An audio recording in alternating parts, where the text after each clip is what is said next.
Hello everyone, welcome to my channel. I hope you all are good and it's 23rd August today और आज IBPS PO second day का exam था। मेरा first shift में exam conduct हुआ जो कि मैं अभी दे कर के मतलब I have to move to other city to give the exam. तो मैं गई थी वहाँ पे, वहाँ से अभी आई। तो मैंने सोचा कि मैं अपना एनालिसिस भी दूँ बिकॉज़ इट्स वेरी इम्पॉर्टेंट। तो जो एग्ज़ाम आया था, कल के बच्चे तो रोए थे आई गेस, आज वाले भी कम नहीं रोए हैं। आज वालों का भी जो shift I, first shift was very tough, very tricky and very lengthy as well. मतलब मैं नहीं कह सकती कि तीनों सेक्शंस में से किसी भी सेक्शन में उन लोगों ने रियायत बरती है किसी सेक्शन में। आई कैन नॉट से दिस। सारे सेक्शंस इक्वली ट्रिकी थे। इंग्लिश भी वॉज़ वेरी लेंदी। पहले हम लोग इंग्लिश करते थे तो 30 क्वेश्चंस 20 मिनट्स में ईज़िली डुएबल थे। आज ये हाल है कि क्वेश्चंस बच जा रहे हैं, टाइम ओवर हो जा रहा है। तो इंग्लिश मैं अपनी बात करूँ तो मैंने 28 अटेम्प्ट्स किए आउट ऑफ 30। 2 क्वेश्चंस मेरे because I didn't had enough time, इस वजह से मैं नहीं कर पाई। वो रीडिंग कॉम्प्रिहेंशन के 2 क्वेश्चंस रह गए मुझसे क्योंकि मेरे पास इतना टाइम नहीं बचा हुआ था कि मैं उन क्वेश्चंस को पढ़ती। रीडिंग कॉम्प्रिहेंशन बहुत बड़ा था, पढ़ने में इट वाज टेकिंग टाइम। ऊपर से उसमें बहुत सारा डेटा दिया हुआ था, लाइक परसेंटेज का, ईयर्स का। तो वो सब भी याद रखना, रिटेन करना, उसके अकॉर्डिंग क्वेश्चंस को करना वाज डिफ़िकल्ट। तो रीडिंग कॉम्प्रिहेंशन ने मोस्ट ऑफ़ द टाइम लिया होगा लोगों का। और उसके बाद जो बाकी सारी चीज़ें थी was doable. Sentence rearrangement easier side पर था, जिन्होंने वो किया है और अगर उनका सही है तो वो अच्छी बात है। मैंने जो सीक्वेंस बना था वो नोट किया था, बट अभी मेरे हाथ पे कुछ दिख नहीं रहा है। तो I guess first statement B था और लास्ट स्टेटमेंट ए था। उसके बाद का मुझे कुछ समझ नहीं आ रहा, उसके बीच का इतना मुझे याद है तो वो मैंने बता दिया। उसके बाद फिर जो वर्ड स्वैप थे, वर्ड अरेंजमेंट, वो जो भी थे उसमें 5-5 वर्ड दिए गए थे सेंटेंस में। उसको करने में it was taking a lot of time and effort as well. तो वो थोड़ा सा ट्रिकी था। उसके बाद एरर डिटेक्शंस वर ईज़ी, बाकी सारी चीज़ें ईज़ी थी। तो मेरे इंग्लिश में हुए overall 28। Then coming to quants, तो कॉन्ट्स खुला तो पहला अरिथमेटिक था मेरे सामने विच वाज डुएबल। मैंने किया 2-4 अरिथमेटिक वहाँ पे किए। उसके बाद फिर वो टाइम टेकिंग थे एक अरिथमेटिक, बट मैंने 2-4 क्वेश्चंस किए। फिर उसके बाद फिर मैं थोड़ा आगे बढ़ी तो एक DII मेरे सामने, तो वो ईज़ी थी। वो DI ईज़ी थी जो टेबल सिंगल टेबल बेस थी आई गेस। परसेंटेज दिया गया था मेल एंड फीमेल, कुछ ऐसा था। तो दैट DI वाज ईज़ी, तो मैंने उसे कर लिया। फिर मैंने सोचा अगली DI दिखी मुझे, मैंने कहा कि क्वेश्चंस मैं स्किप कर कर के आ रही थी अरिथमेटिक के, तो मैंने कहा नहीं करना पड़ेगा, तो मैंने वो DI भी उठा ली। तो वो DI थोड़ा सा टाइम कंज्यूमिंग थी। उसमें जो परसेंटेज दिया गया था मंडे का ऑफ चेयर्स सोल्ड और कुछ डिफरेंस वगैरह कुछ दिया गया था, तो वैसा था। तो उसको भी मैंने किया, बट मैंने बड़े बड़े क्वेश्चंस उसके भी नहीं किए, मैंने स्किप किए। तो दोनों DI मैंने अटेम्प्ट तो की, बट अगर 10 क्वेश्चंस थे DI के तो मैंने 6 से 7 क्वेश्चंस ही किए हैं DI के। उसके बाद फिर अरिथमेटिक मैंने 5 से 6 किया है। उसके बाद जो भी बाकी किए हैं क्वेश्चंस वो मिसलिनियस क्वेश्चंस ही हैं। बस जिनमें सिंप्लीफिकेशन आया था, सिंप्लीफिकेशन किया, और क्वाड्रेटिक इक्वेशन थी 2-3 तो वो की। तो ऐसे मेरा बस इतना ही कर पाई मैं क्वांट में, और टाइम मेरा चला गया, टाइम जा रहा था, क्वेश्चंस नहीं हो रहे थे, पता नहीं क्या ही पेपर आया था। तो क्वांट में मैंने किया ओवरऑल 17। उसके बाद मैं थोड़ा और करना चाह रही थी बट मैं नहीं कर पाई। फिर क्या कर सकते हैं, ऐसा पेपर ही था। फिर उसके बाद रीज़निंग आया, तो रीज़निंग खुला तो मैंने देखा पज़ल ही है।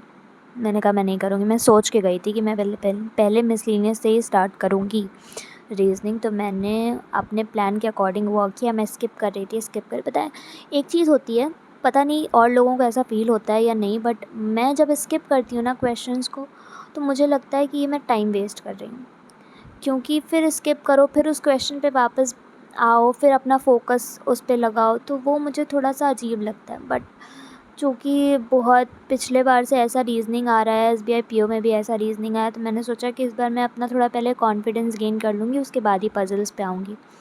तो इसलिए मैंने मिसलेनियस से ही स्टार्ट किया। तो मिसलेनियस में सिलॉजिज़म थे, वो मैंने किया, और इनइक्वालिटी थी, वो किया।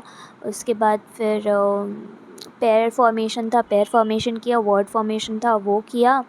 एंड उसके बाद ब्लड रिलेशन का एक क्वेश्चन था, तो वो मैंने किया। तो एक बार में मुझसे गलत बना, फिर मैंने दोबारा ट्राई किया उसको बनाने का। जो सिस्टर इन लॉ वाला जो सीन था, उसकी वजह से मुझे 2 बार बनाना पड़ा था उसे। जो पहला वाला बनाया था वो गलत बन रहा था, जब दूसरी बार बनाया तब बना। तो वो किया।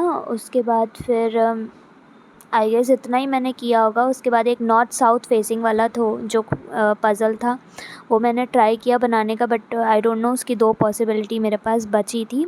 एच का मुझे डायरेक्शन ही क्लियर नहीं हुआ दोनों पॉसिबिलिटीज़ में, तो मैं बहुत कंफ्यूज थी कि मैं किसको सही मान के चलूँ। बट मैंने उसके 2-3 क्वेश्चंस लगाए, जो भी पहले दूसरे से, जिससे मुझे सही लगे कि इससे मार्क करना ज़्यादा सही होगा, उस हिसाब से मैंने उन्हें मार्क किया। आई डोंट नो वो सही होंगे कि नहीं।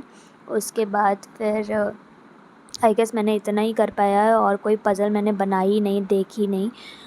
फिर मेरे पास लास्ट के 4 मिनट बचे थे, तो मैंने सोचा एक पज़ल बनाती हूँ।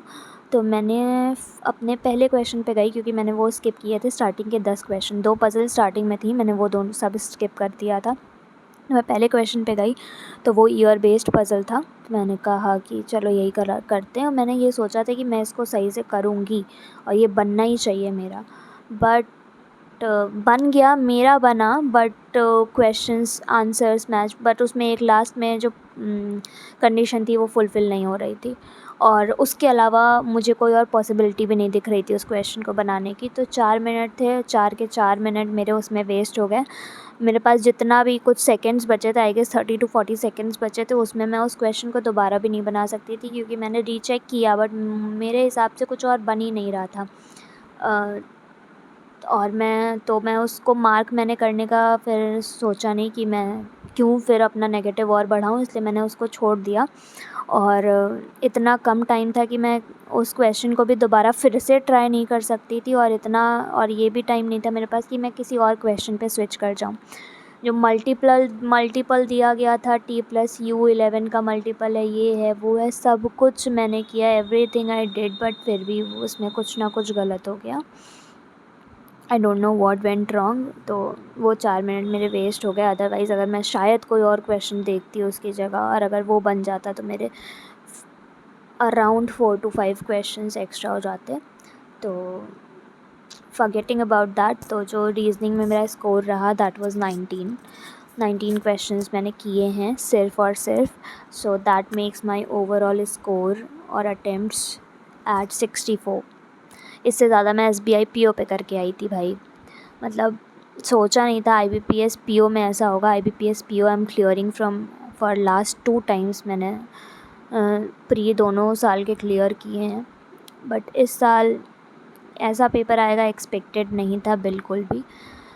And I can guarantee it कि कट ऑफ 49 से ज़्यादा नहीं जाएगी।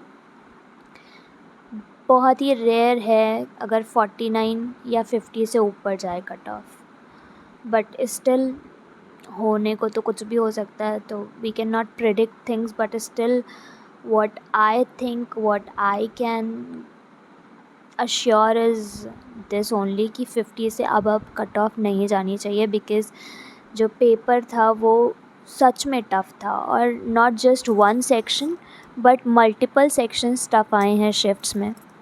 शायद कल की सिर्फ 3rd और 4th शिफ्ट, या शायद सिर्फ 4th शिफ्ट ईजी आई है लोगों की, अदरवाइज़ सारी शिफ्ट्स टफ़ आई हैं। कल की भी 1st और 2nd शिफ्ट टफ़ थी, आज की भी 1st शिफ्ट टफ़ थी, एंड एज़ वेल एज़ मैंने कुछ लोगों के कमेंट्स देखे अबाउट द 2nd शिफ्ट, तो उसमें लोगों के अटेम्प्ट्स और कम हैं 1st से भी। तो आई गेस 2nd शिफ्ट भी काफ़ी टफ़ आई है। तो नॉर्मलाइजेशन तो भर भर के होगा ही definitely. Let's see what happens, बाकी तो जो डेस्टिनी में होगा वो मिलेगा ही. Hope for the best and you guys please do tell me your attempts and your thoughts about IBPS PO pre-exam 2026. Thank you for watching. Have a great day. Take care of yours. Bye bye.